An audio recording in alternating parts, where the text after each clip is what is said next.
नमस्कार दोस्तों, स्वागत है आपका सुशांत राजेश चैनल में।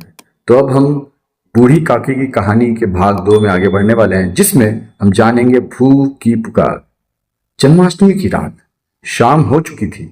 आकाश में तारे टिमटिमा रहे थे और गांव भर में जन्माष्टमी का उत्सव शुरू हो चुका था। बुरभूषण के घर में रौनक थी। आसपास की महिलाएं सज धज कर आई थी। कुंदन खुद मेहमानों की सेवा में लगी हुई थी। पूड़ियां, हलवा, दही बड़े घर जैसे भोज का आयोजन स्थल बन गया था। बूढ़ी काकी एक कोने में बैठी आंखें बंद किए भगवान को स्मरण कर रही थी, लेकिन मन सिर्फ भगवान में नहीं था। वो सुगंध जो पूरे घर में फैल रही थी उनके दिल में भूख की ज्वाला भड़का रही थी। वे सोच रही थी, शायद बहू मुझे भी एक कटोरी हलवा दे देगी। आज तो जन्माष्टमी है, भगवान का प्रसाद है। लेकिन बहू की आंखों में उनके लिए कोई जगह नहीं थी। इंतजार और उपेक्षा। काकी दरवाजे की ओर टकटकी लगाए बैठी थी। एक एक करके लोग आ रहे थे, खाना खा रहे थे और चले जा रहे थे, पर उनके लिए कोई नहीं आया। गुरभूषण अपनी जिम्मेदारियों में लगा हुआ था और कुंदन, वह तो किसी और लोक में थी।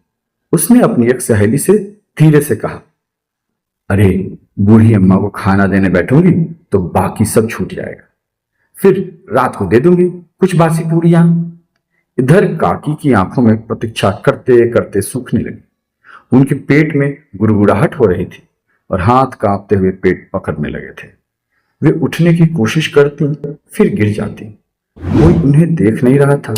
घर के लोग मेहमानों में लगे थे।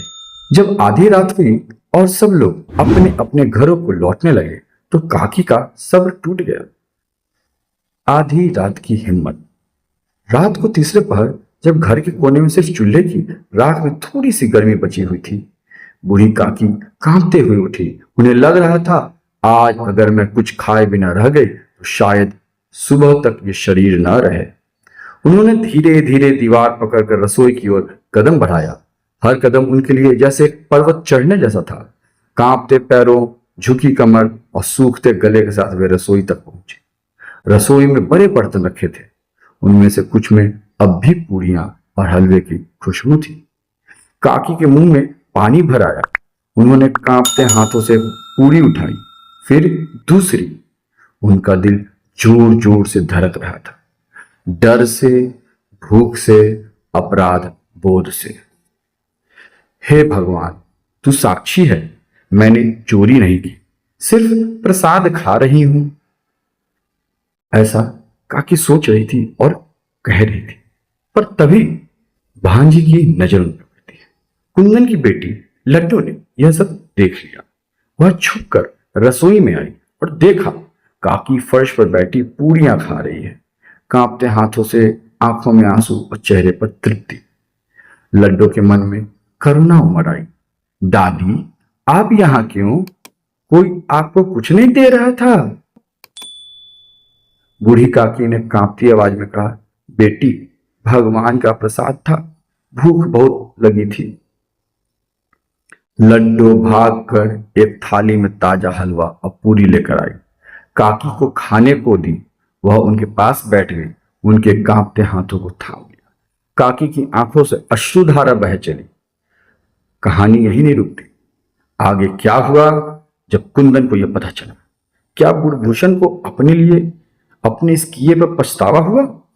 क्या बूढ़ी काकी को फिर कभी भूखा सोना पड़ा? जानिए तीसरे भाग। तो मित्रों, हम अगले भाग में मिलते हैं, इसी कहानी को आगे बढ़ाएंगे। तब तक के लिए धन्यवाद। अगर आपको ये कहानी पसंद आई हो तो इसे लाइक करें और ज्यादा से ज्यादा शेयर करें। और हाँ, सब्सक्राइब बटन दबाना बिल्कुल ना भूलें, जिससे हमें आपका सहयोग प्राप्त होगा। तो हम अगली कहानी में मिलेंगे और इस कहानी में आगे बढ़ेंगे। तब तक के लिए धन्यवाद। राधे राधे।